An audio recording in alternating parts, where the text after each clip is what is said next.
mean, you right now. It looks good. It's not super close up, but it's close.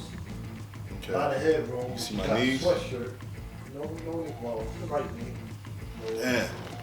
Now no knee. Because now when I drop my knee, I feel like, well, these couches suck anyway.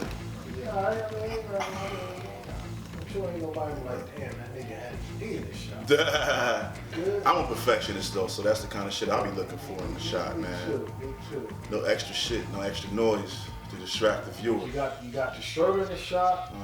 You got a lot of headroom, but because you got your shirt in the shot. Okay, well you can get closer. You can get closer if you want. I mean, it looks good. Okay. But okay. if you want a close up, you can't have both. That's all I'm saying. Yeah, but as I'm going, you are gonna zoom in and out though, right? You can? Yeah. I can. Oh, okay. I thought you were asking if you. Yeah. Okay. This is a New Tech production. This is a New Tech production.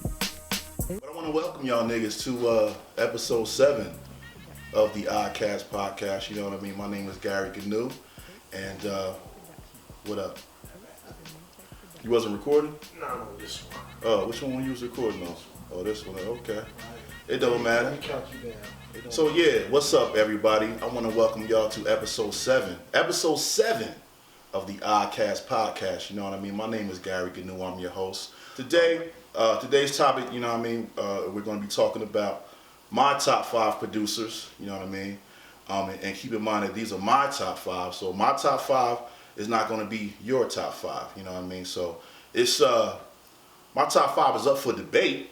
You know what I mean? But remember, this is coming from me. You know what I mean? So our lists are going to be different. You know what I mean? These lists, I think, should be defined by the reasons or the measures or the criteria by which you're making these lists up. You know what I'm saying?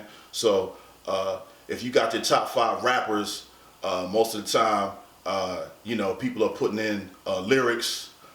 Some people might count record sales. Some people might count popularity or something. I mean, whatever. So you got different criteria for each list. You know what I mean? But with our topic today, the top 5 producers, I want to base my criteria on their influence.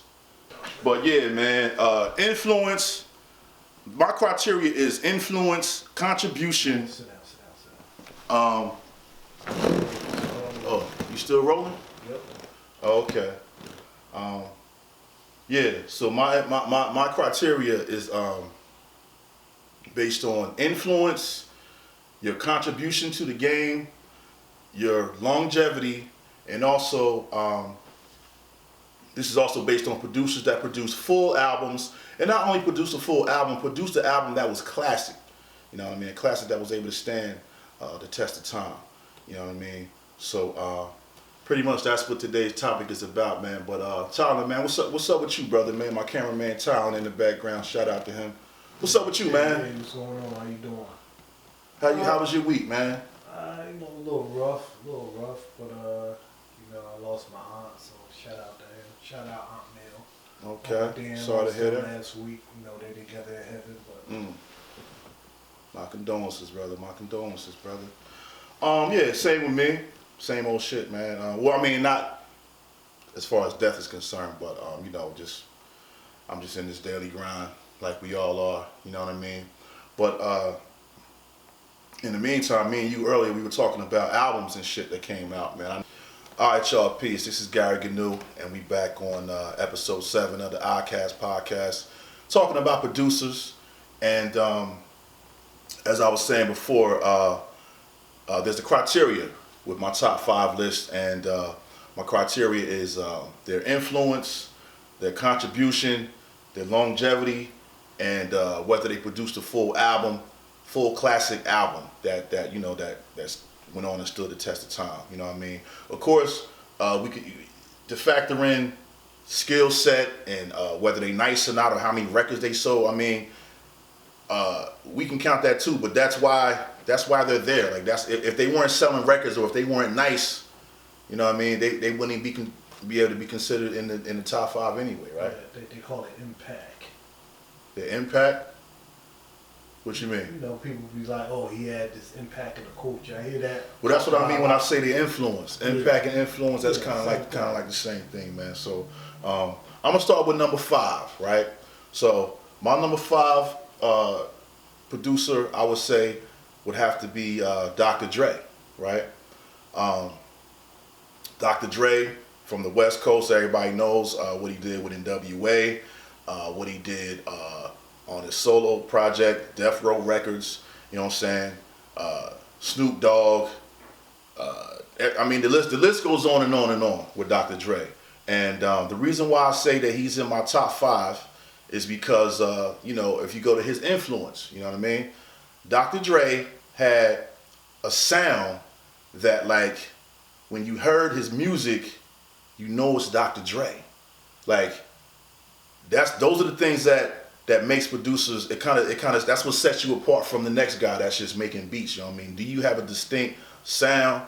And I feel like Dr. Dre had that, and on a large scale, because you had a lot of people trying to imitate that sound. You know what I mean? So I'll say that he was very influential in that way. Now, to talk about his contributions, of course, he brought us. Well, he started out with Worldwide Wrecking Crew. You know what I mean? To mention his early beginnings. You know what I mean? And I don't want to say that they were whack, but they weren't as good as his next project, NWA. You know what I'm saying? But you remember that song that they had was on the radio before you turned off the lights with Miss Chalet? Yeah.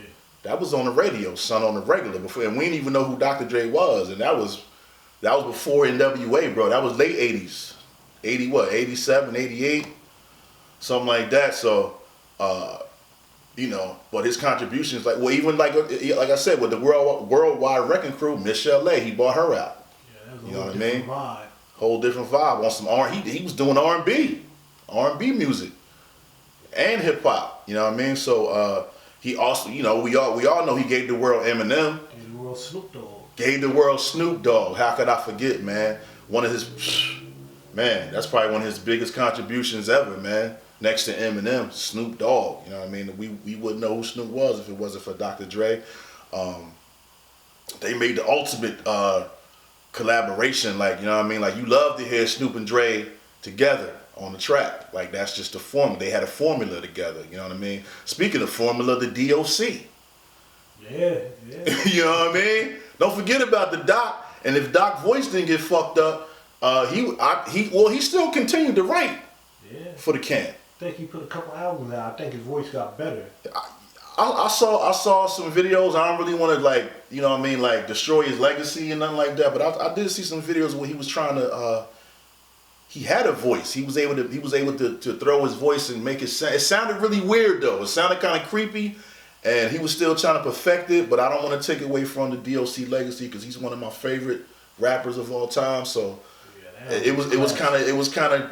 I didn't know what to think about that with the voice. But anyway, Dr. Dre bought the world. The Doc. Who else is he famous for bringing out, man? And he's produced for everybody. You know what I mean? So not only can he produce for his own group and for his own namesake, he can go out there and do tracks and do beats for other people too, and his shit still be funky and it's big.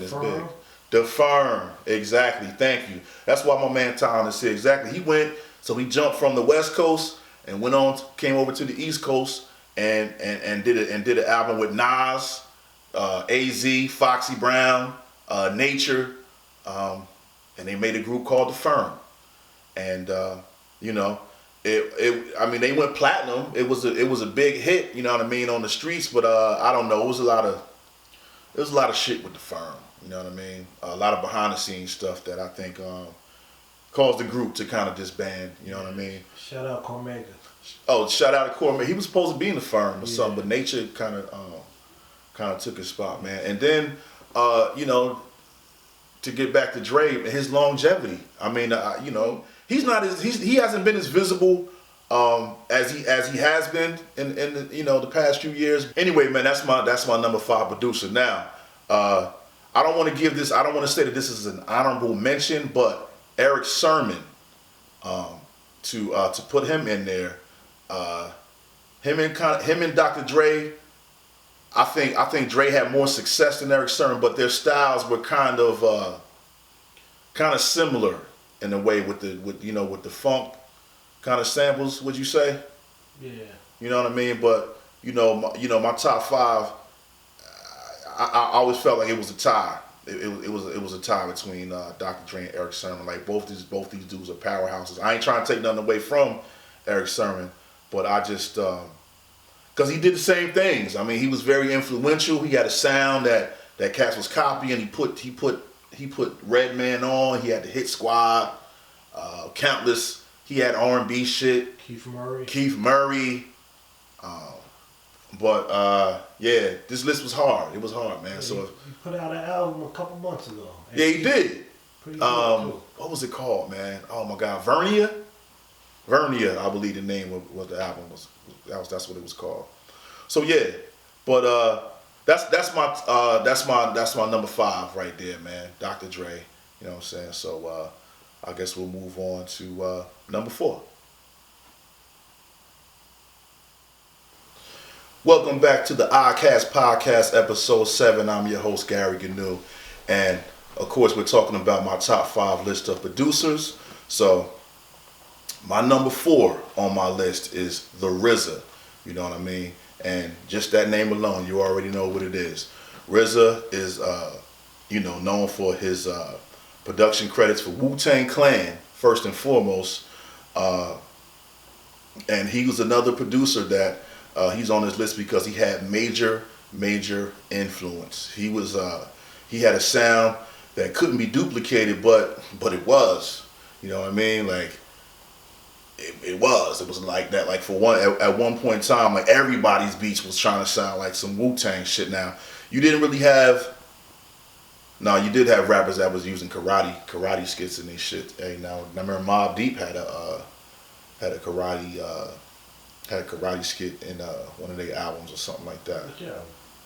I forget which one it was, Murder Music or Infamy. I don't know. Not before the RZA. No, not before the RZA. No, but I'm just saying after. Oh, okay. I'm talking about after the fact. They did that, but yeah, his longevity once again, second to none. You know what I mean? He's produced full albums. He produced every Wu-Tang, at least the first go round. For Method Man, for Raekwon, for Ghost, for Dirty, for Genius, and each one didn't sound the same. Each one had its own theme. Each one had its own personality, had its own vibe.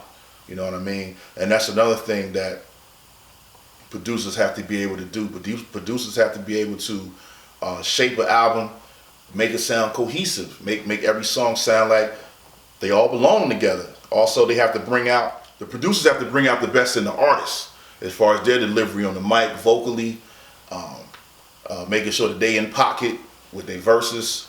So, and most times, speaking of in pocket, RZA was one of those out of pocket kind of rappers, but it's still, he was still very skillful when he did rhyme. So RZA is my top 4 producer, man. Anything you wanna add? Kanye West before Kanye West. Well, the dope Kanye West before Kanye West. Oh, because he did both. Yeah. Producers that was on the microphone. Yeah, shout out to Diamond D. You know what I mean? Because he was another early Kanye before his time. Now Diamond D should be on this list, and it was kind of hard. But once again, not to take any away from Diamond D, but you gotta talking about Diamond D's influence. You know what I mean? Well, let's talk about that. Diamond D's a dope producer, but would you put Diamond D in your top 5? No. Why not? I can't. I mean, I think you gotta be a really Diamond D fan or because his album hip hop fan to really name his classic albums. I mean, he got classics, but they don't roll. Well, that one album, Stunts, Bunts, and Hip Hop. Yeah, it don't roll off your tongue like Illmatic or a Chronic or Dark Side. There's a Dark Side or Muddy Waters. Right. Roll off your tongue. Cuban Link, roll off my tongue. Yeah. But he's a dope producer though. Yeah, he is. He's a super dope producer. Also his influence. I mean, he's dope, but like Diamond D's not a kind of producer where you're like, oh, that sound like a Diamond D type beat. That sound like a Diamond D track. It sound like Diamond D is on that. You know what I mean? Yeah, even though he's dope. But like I said, if you hear RZA, you're like, yo, that sound either it is RZA or it sound like a RZA track. Yeah, it sound dominating. My number 3 on my list would have to be Jay Dilla. You know what I mean? Hailing from Detroit. What can I say about Jay Dilla, man, with his contributions, man? Well, we wouldn't know about Jay Dilla if it wasn't for Q-Tip, first of all, who had a lot of hand with a lot of guys getting their first shot, you know what I mean, in the game. Q-Tip had a lot of, he helped a lot of people out, but that's I'm jumping ahead of myself, man. But Jay Dilla, he's a guy that once again had a sound that was like no other, and it couldn't be duplicated, man. And the machine that he used, the MPC, man, he's a guy that's what I mean, like with his influence, man. Like he's the reason why I got an MPC. Like he's the reason why, you know what I mean? He's the reason why producers produce, you know what I mean? He's like that. He's like the producer's producer, like, cause he's the digger. He had the ear. He played the MPC like it was an instrument. He's one of those producers that, like RZA and Premier. Those guys are nice with the MP, but it was like the way that the way that Jay Dilla played the MPC was, like I said, he used it like an instrument. His chops were like, he was one of those kind of guys where he would chop a sample and you'd hear the original and you'd be like, yo, but where did he use? Like, you know what I mean? Yeah. He was like that. You know what I'm saying? So, of course, we all know that if you didn't know, he was responsible for, he came on board with Tribe Called Quest when they made the Beats Rhymes Life album. A lot of people say that album was like the death of Tribe when he came on, but I don't think he had anything to do with that. He was just a guy that was just trying to get on, just trying to get his name out there, man. And he put some nice beats on that. Yeah, still a dope album. Still a dope album. Didn't hold up to the previous 3, but I mean, groups, that happens to groups, man. That's part of the game. Everybody ain't gonna make a solid album, but when he came on board, he still carried the flag with that Tribe sound. You know what I mean? So he's a guy, another producer that when you hear a beat or you hear his beats, you know it's him, or you're like, that sounds like a Dilla type of beat. Yeah, you know what I mean? He did a lot of the Far Side production. So Log Cabin, what was it called? Log Cabin Cafe or something like that. But he produced Running, Drop, a lot of stuff for Far Side. He did music for Badu. He had his own group, Slum Village, that he produced for. Common was another guy that always collabed with Jay Dilla. So yeah, man, his contribution to the game was crazy. It was unmatched, man, because he had a lot going on, man, and everybody wanted him. Everybody wanted to work with him. But and also the music that he made, you hear it now. It still sounds classic. It still sounds good. You could play it today because he was one of those guys, along with Kanye West, that had those soulful sounds, and he was I think he was responsible for a lot of that, for that neo soul sound. I think he was one of the pioneers of that. If I'm not mistaken, I could be wrong. Shout out to No ID too. Shout out to No ID, also produced for Common. Common kind of left No ID alone when he started messing with Dilla. Yeah, but No ID trained Kanye West. He's like his mentor. Facts. Now you see in No ID more in the spotlight now. He's Yeah. 444. Mm-hmm. Doing a lot of stuff now. No doubt. But yeah, like I said, Jay Dilla had his own group, Slum Village. He's another guy that could also rhyme. He would rap too on his beats, but he was super duper nice, man. So, on my top 5, I would definitely put Jay Dilla as my number 3 producer. So we're gonna take a break right there, and we're gonna come back with episode 7 of the Oddcast Podcast, Producer Edition. Peace, y'all. Welcome back to episode 7 of the Oddcast Podcast. I am your host, Gary Gnu, and we're talking about my top 5 producers. And now I'm going to go into my number 2 producer, which is my man, Q-Tip. We all know Q-Tip from A Tribe Called Quest. And as far as his contributions and as far as his influence, what more can I say, man? Tribe Called Quest was a super influential group, and they were a group that definitely had a distinct sound that could not be duplicated. And Q-Tip produced the majority of their albums, of course, up until Beats Around's Life when Jay Dilla, who was my number 3 guy, until he came along.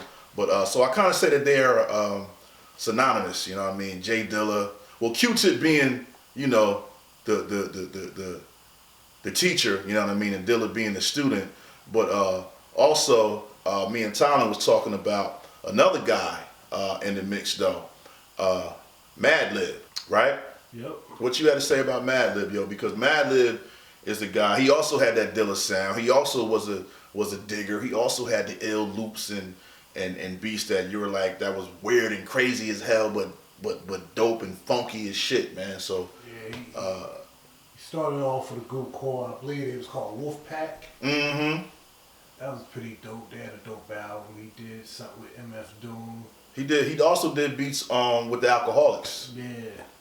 From the West Coast. He's a West Coast guy, Madlib, what I mean? And Dilla's from Detroit. Q-Tip, of course, from Queens, New York. You know what I mean? But that's all you had to say about Madlib? Oh yeah, he just did something with Freddie Gibbs. Pretty Yeah, Bandana. Yeah. Incredible producer. Yeah, I mean, like I said, he should be on this list, but we talking about guys from the 90s, and Madlib he was working in the 90s, but we didn't really hear about him until later on. You know what I mean? Till after the 90s, golden era. You know what I mean? But Q-Tip, like I said, outside of his group, he also went on to produce or to help produce one of the probably the greatest rap album of all time. I was saying, I'm talking about Nas Illmatic. Yeah. You know what I mean? He was on and as I was saying earlier, when the cameras were off, three of my producers in this list are, or at least 2 of them, produced on Illmatic. Q-Tip,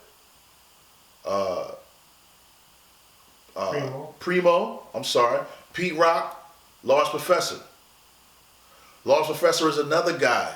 You know what I mean? Not to jump off the top. Yeah, like I said, this is top 5, but it's intricate. It still has its little sub brackets and shit like that, man. So we mentioned in Large Professor. Large Professor is another master teacher, you know what I mean, profound producer in hip hop, you know what I'm saying? Responsible for us hearing Nas, you know what I'm saying? But I didn't put him on my list only because of his, what would you say, man, as far as his influence, man? Would you say Large Professor had a sound that everybody at one point was like, yo, did he have a run where everybody was like, yo, I gotta have a Large Professor beat? Professor was very dope, but I don't think he put out enough music consistently. Mm-hmm. I mean, he did the main source, he outsourced a little bit, and then he was kind of. Well, he's notably a little bit. He's mostly known for work with Nas, though. Yeah, then he was quiet for a little bit. He worked for Nas, Illmatic, then you didn't hear from him till Stillmatic, if I'm not mistaken. Mm-hmm, mm-hmm. So that's quite. He also got solo albums that he put out. He didn't really bubble like that. Yeah. But dope projects, you know what I mean? He could. Yeah, he's another triple threat guy, you know what I mean? As far as producers, most of these producers are, because he could rap, produce, and DJ. He wasn't bigger than Q-Tip though. No, was not bigger than Q-Tip. Now, him and Q-Tip are buddies. They from the same school. Mm-hmm. But Q-Tip did go on to blow up a little bit more than Large Professor did, you know what I mean? But I remember his Q-Tip, one of his first production credits was Get Down remix by Craig Mack. Can I Get Down? He did the remix. I don't know if you remember that. Yeah. But he went on to do beats for Busta, You know what I mean? As well as Jay Dilla. What else did Q-Tip do, man? Mobb Deep, the Infamous. Mobb Deep, yeah. Don't forget about the Infamous album. So Q-Tip, he had his hands in Illmatic, and he also had his hands in the Infamous album with Mobb Deep, man. And he also had some production on there, man. I think he had a couple tracks on there, on that album. So yeah, Q-Tip, man. That's why he's my number 2, man. You know what I mean? A couple dope solo albums too. And he also went on to have some solo albums. The Renaissance. Kamal the Abstract was kind of not a lot of rapping on there, more of a singing, kind of a Andre 3000-y vibe. You know what I mean? And we waiting on The Last Zulu. I mean, that's supposed to be the album he's supposed to come out with now. That's never. The Last Zulu was kind of like Dr. Dre with what was that album? Detox. Had the best album that never came out. Yeah. The last Tribe album was pretty tight. Last Tribe album was tight. You know what I mean? Exactly. You know what I mean? Tribe Called Quest dropped their last album. Rest in Peace, Phife Dawg. Right before he died, 2016, I believe. Came out around the fall. I think they dropped it after he died, but he hadn't recorded on it. Oh, okay. But what's the name of that album? Thank You for Your Service. We got it from here. What's the name of that album, man? So yeah, Q-Tip has always been one of my favorite producers of all time, man. Just because he just had a distinct sound. He was a real funky dude with his loops that he chose. His drums was always very distinct. He just had his beats always had qualities that let you know that it's him. You know what I mean? And that's what makes a producer a good producer. You gotta have something distinct in your beats and your tracks, certain groove, a certain swing, all those things combined, man, to set you apart from the guy that's just making a beat for you. He's an MC too. You know what I mean? Q-Tip is also he's a real MC. He had a distinct voice. Even when you hear his voice, you know that it's him. Even he's also a guy. He had people coming out trying to sound like him too. You know what I mean? Think how many Q-Tip wannabes it was back in the day when Tribe was bubbling, when Tribe was popping. You know what I mean? Who would you say would come to mind? I don't know. They didn't even blow up.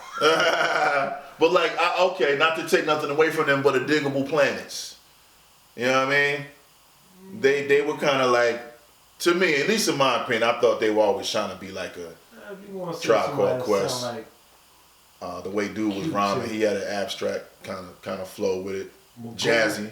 Okay, Magoo. He would probably be a terrible. Not to shout out to Magoo, man, but I don't know what he doing now, man. But yeah, he definitely was a Q-Tip sounding like Cat. You know what I mean? But we gonna take a break, y'all. We gonna come back with my number 1 producer on my top 5 list. All right, y'all. Peace. And we're back here talking about producers, and we last left off with number 2, which was Q-Tip. So now we're gonna talk about, or I'm gonna let you guys know who the number 1 producer is on my list. Who you think it is? Let's see. Let me get a little drum roll.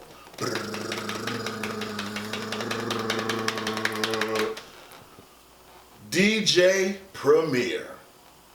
Yes, DJ Premier is my number 1 favorite producer of all time, and I say that because out of everybody on the list, Premier is the guy that has been consistent through every era of hip hop.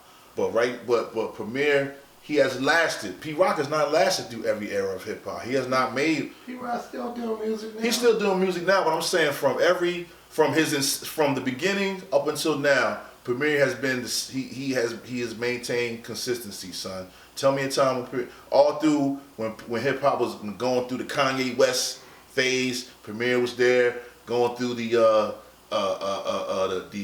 auto-tune phase, Premier was there. Mumble rap, all of that. Talk about it. His influence. Premier is a guy when you hear a beat, like I said, all those other guys, when you hear a beat, you know that it's Dilla, you know that it's RZA, you know that it's Tip, you know that it's Dre. But Premier, when you hear his beats from the scratches, I mean, he just gives you so many things. He'll have the scratch. He's always scratching the hook. He always scratching the hook from a bar, from somebody's verse. He's scratching up, and it's just infinite with that. I mean, he always comes up with new phrases and stuff to scratch in there. He'll have, oh man, his beat patterns, everything, the strings that are in there, the chops, everything that's in there. You just know that that's DJ Premier, man. I think that he is the best at his craft. You know what I mean? Now, one thing about Premier is that Premier does not rap. He's a producer that doesn't rap, but now he'll talk on a track. He'll do an intro because that's another thing dope about Premier. I think that Premier has a dope voice. Premier got the ill raspy voice, so if he does spit a bar or two, you ain't mad, man, because he got that raspy voice that just sound good over his beats. You know what I mean? So I would say that Premier is my number one on my list, man. You know what I mean? So give it up for all the producers that have been named on this list. You know what I mean? But and that's my list, man. So like I said, my list is not going to be your list. There's plenty of other producers that others may feel that I could have put in here, but as far as coming from my brain, my dome, that's my top 5, man. Can we put a slash? If we're talking about 90s though, Pete Rock did dominate in the 90s, and he did rap. He did, but as I was saying, and no disrespect to CL Smooth, but when you play some of those people, when you play Pete Rock and CL Smooth today, I feel a lot of that music didn't stand the test of time. Not Pete Rock. The beats, yeah, but CL's rhyming, I don't know, man. Not to take nothing away from the brother, but I don't know. But we talking about producers, though. Right. Pete Rock did dominate. He especially dominated in the 90s. Early 90s, late 90s. What was he doing in the late 90s? What was Pete Rock doing during those times from not like 95 on up? You know what I mean? He had those solo albums. He had the Johnny Boy Wonder albums and all those albums. And he definitely had a sound. I mean, his influence, would you say that Pete Rock had a sound that everybody was mimicking and copying at the time? I don't know. He was on Illmatic. He was. I'm not, like I said, I'm not taking nothing from Pete Rock, but Pete Rock is super duper dope. But did he have he did have a run. He had a wave. He could be on my top 5. He would be in my top. He would be number 6 or something. You know what I mean? On my list. You know what I mean? And that's still great. It can go beyond top 5, but I just wanted to narrow it down. And even trying to do it to narrow it down into 5 is super complicated because another guy we didn't mention was like a guy like Prince Paul. You know what I mean? He was a dope producer. He's responsible for De La Soul. We had a hand on Gravediggers with RZA. You know what I mean? I mean, there's a lot of guys that we can name. You know what I mean? Yeah, DJ Quick. What you got? DJ Quick. Yeah. Outkast. Dungeon Family.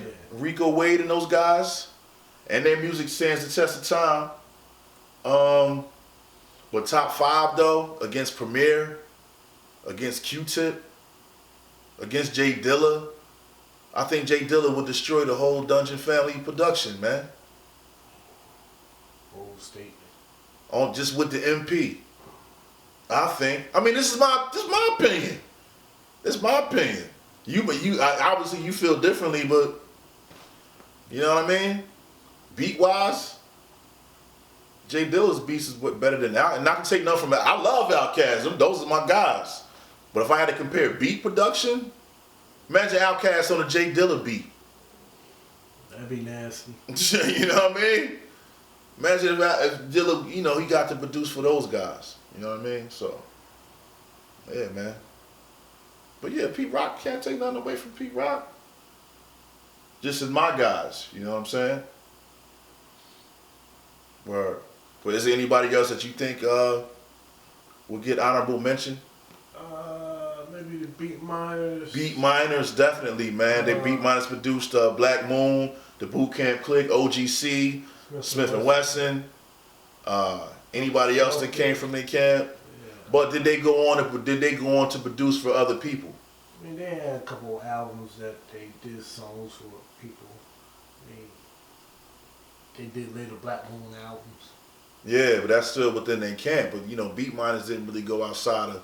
I'm not saying that they didn't, but, like, if you would compare it to Premier, you know what I mean, to him going outside and taking MCs and you know what I mean, making music with them. Beat Miners didn't really collab outside of Boot Camp.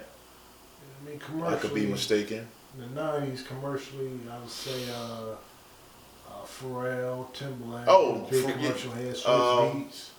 Swiss Beats. He's another guy. 20, 30 years later, are we still playing Swiss Beats records? Yeah, he did that. Didn't he do that New York record with his wife and Jay-Z? That might not be him. I know he did. Yeah. On, No, he got hits under his belt. I'm just saying, compared to Premier. He put out an album. Compared to Tip. Yeah, he put out an album. Swiss last year Beats. That's pretty dope. Yeah, he did. He's not. I would put them over him, but you know what I mean. Swiss Beats did have a sound. Swiss Beats definitely had a run. Far as bringing guys out, who did he put on? Cassidy. Put Cassidy on. But I mean, you know. I mean, he was part of the Rough Rider. Yeah. I mean, I'm not. We all know that. I'm you know, Rough Riders, DMX. But he ain't bring DMX out. You know what I mean? He didn't bring the Locks out. The Locks was already on. You know what I mean? Grease is pretty tight too. Dame Grease, another guy, super dope. Man, Dame Grease compared to Dilla. You know what I mean? Dame Grease to RZA. I'm just saying, to guys on my top 5. Havoc. Oh, good one. Havoc is when you hear Mobb Deep, he gave Mobb Deep a sound that was just so sinister and dark. So once again, when you hear a Havoc beat or something that sounds like it, you like, yo, that sounds like a Havoc beat. That sound like a Mobb Deep beat. Havoc definitely had a sound that cats definitely want to duplicate or want him to produce for them. You know what I mean? So I'll give it to Havoc. Top 5 though. I mean, outside of Mobb Deep, can we name who was Havoc responsible for? He did a couple other people. I mean, he did Big Noise. He did Rapid Noise, of course. Yeah, Beat for Light of Dark Man.